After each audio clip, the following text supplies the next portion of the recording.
Before I begin, I'm going to be honest here. I'm an absolute nervous wreck, and it's not just stage fright. I know there's quite a few of you out there who, like myself, would do just about anything to avoid public speaking. While I'd not normally be inclined to share this in really any other situation, it is necessary for getting my point across.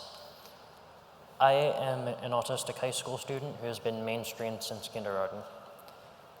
That statement right there informs why this talk looks a bit different as well. Autism spectrum disorder comes with a myriad of varied symptoms, and in my case, I struggle with memorization, particularly when it comes to specific statements. As such, I've written down what it is I want to say and what needs to be said, so let's get down to business, shall we? I was so OCD last night, I spent at least an hour just cleaning my room. Dude, focus on the ball. What are you, ADD? Come on, throw it my way. Aren't we all a little bit autistic? After all, it's a spectrum. You've heard comments like these thrown about in school hallways or even in your workplaces, and while they may have given you pause, you likely didn't think much of them and may even have snickered. Perhaps you yourself use them regularly.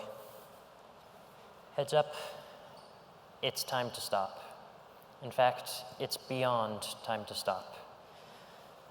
Commentary like this, no matter how humorously intended, is damaging to the neurodivergent community. And newsflash, according to current data, we make up more than a third of the population.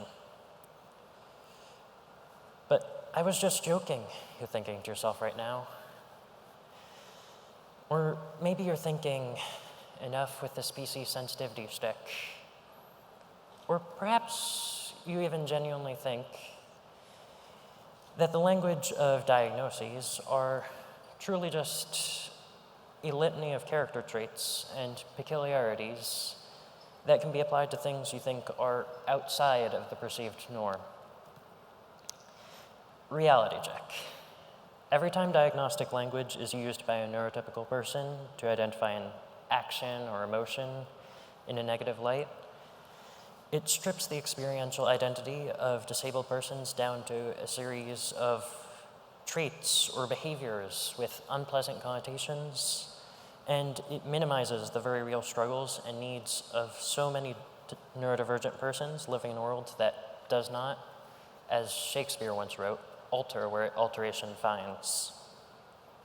Comments like these make navigating life as a disabled person even harder. They create an environment in which neurodivergence is met with shame, when those diagnosed as neurodivergent often go unheard and unseen, and where their self-advocacy for accommodations is ignored. Disregarded even, and their needs go unmet. In a real-world application, comments like these create a traffic jam of people wanting to draw attention to themselves and their very natural idiosyncrasies, which gets in the way of actively providing functional support for those people who genuinely need it. Additionally, it undermines the work and the energy self-advocates put forth in asking for their needed accommodations and support, because it reduces the experience of disability to sound bites that don't even scratch the surface of difference. Why does that matter so much? What are accommodations, really? To put it plainly, accommodations are, at their simplest definition, a way of leveling the playing field, of keeping disabled persons competitive in a world that might otherwise dismiss them or damage them. Accommodations are those assists that provide a framework through which neurodivergent persons are able to perform to their highest levels of ability. Why do we, the neurodivergent, need them? Well, to paint a picture for you in regards to sensory overload, imagine that all the various bits of stimuli, the sights, sounds, thoughts, were consistently thrown at you. You've done a fairly decent job of dodging, but then more are thrown into the mix. A test, a project, or an assembly, or maybe even just the daily noise between classes. Suddenly, it's not so easy. That dodging is you processing that stimuli. Accommodations, in keeping with that analogy, buy you much needed extra time to handle that processing, and that way you can perform at the same level as your peers. Within the context of overstimulation, no, we can't just tune it out. The average neurotypical person is able to treat all these details as white noise, but the key difference lies in prioritization. For the neurodivergent, the inherent lack of executive function means that those same details are received as equal priority tasks to resolve. It's not just something we could turn on and off. But accommodations aren't limited to just things like extra testing time or the option to opt out of something large and disruptive. They encompass the needs of many neurodivergent people, from something simple as the aforementioned examples, to scheduling, to technological devices, and physical tools that support our capabilities at all levels of need. Now, what happens really to accommodations in schools or workplaces when diagnostic terms are used inappropriately? Well, one, a vacuum of reduced support, because those providing accommodations find the resources being stretched thin to keep up with demand. Two, an attitude of irritation in regards to real versus appropriated needs. Three, inappropriate or invasive inquiry, which violates disabled persons' right to privacy. And four, entitlement from neurotypical individuals if they inappropriately identify their personality traits as being equivalent to diagnoses and aggressively pursue equal but unnecessary assistance. And honestly, that's just the tip of the iceberg. Perhaps even more important than the threat to accommodations is the damage that's done to the very psyche of neurodivergent people when they hear the language that defines their experiences being used as the punchline to a joke. I speak from experience.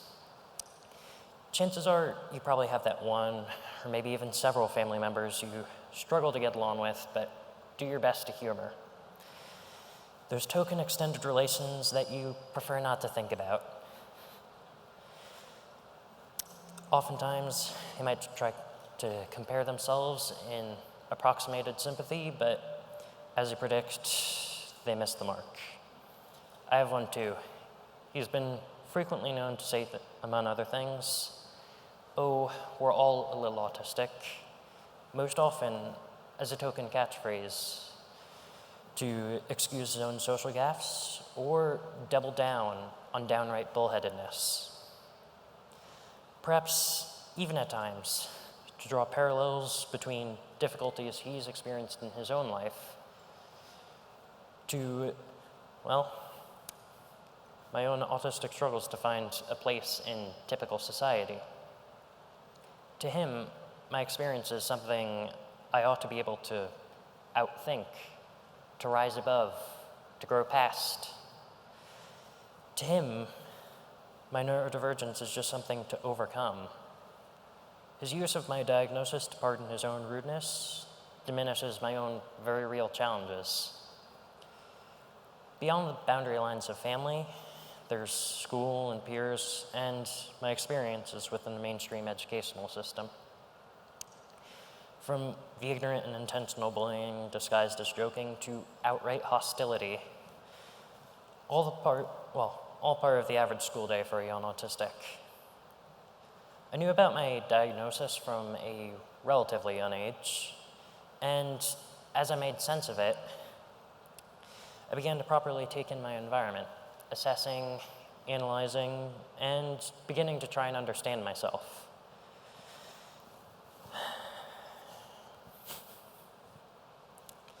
So you could probably imagine my surprise when I'd hear students using autism and then adjacent terminology to call other students stupid, diseased, and a plethora of other issues.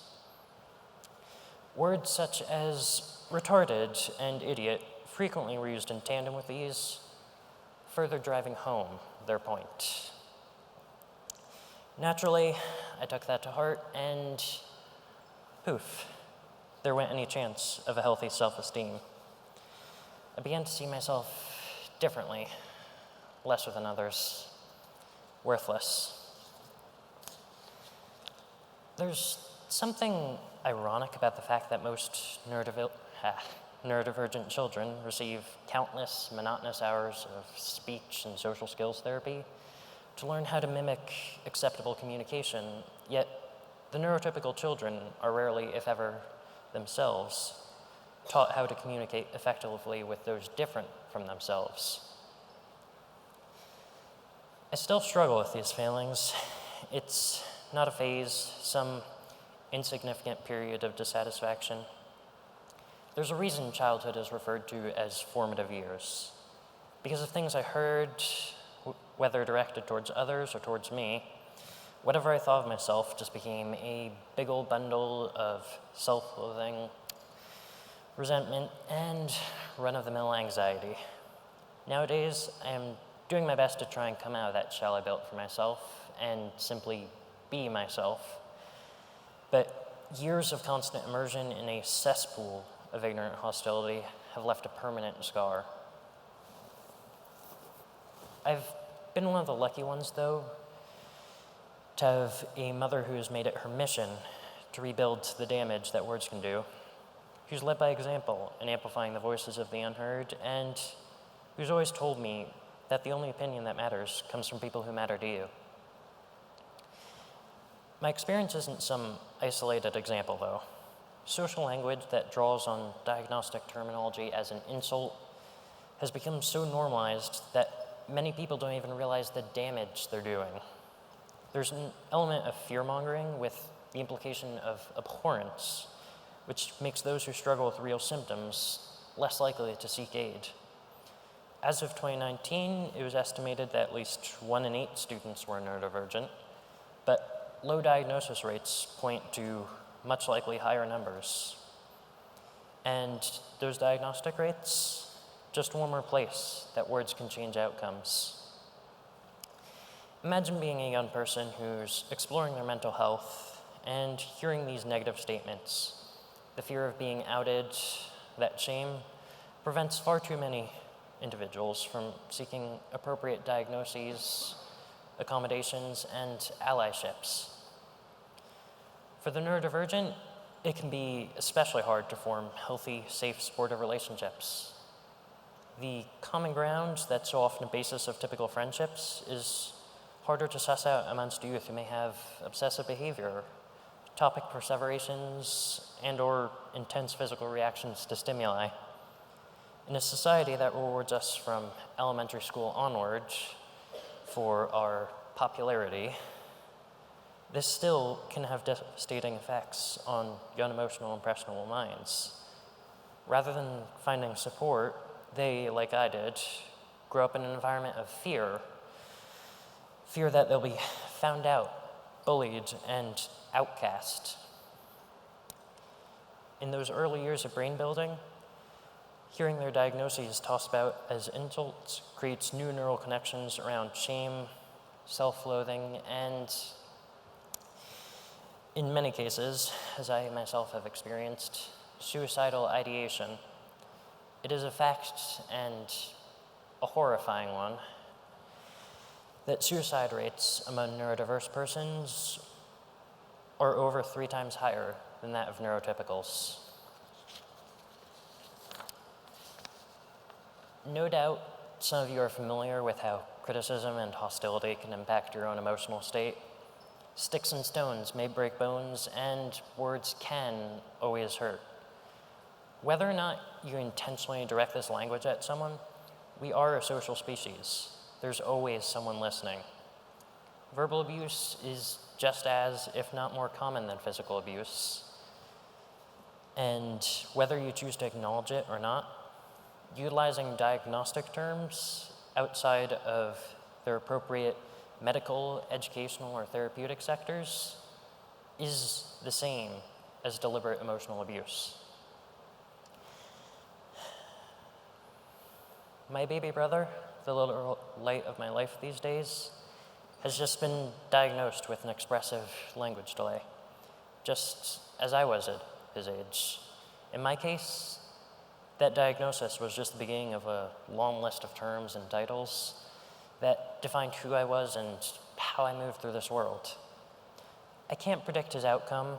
I can't determine if he, like myself, is autistic, but I can hope my words today have reached each one of you, and that together we can ensure that he grows up in a world that doesn't do to him what it did to me and to my generation. I can hope that when we all leave here today, we'll have begun the process of rebooting both our attitudes and our language choices. We can do better. We must do better.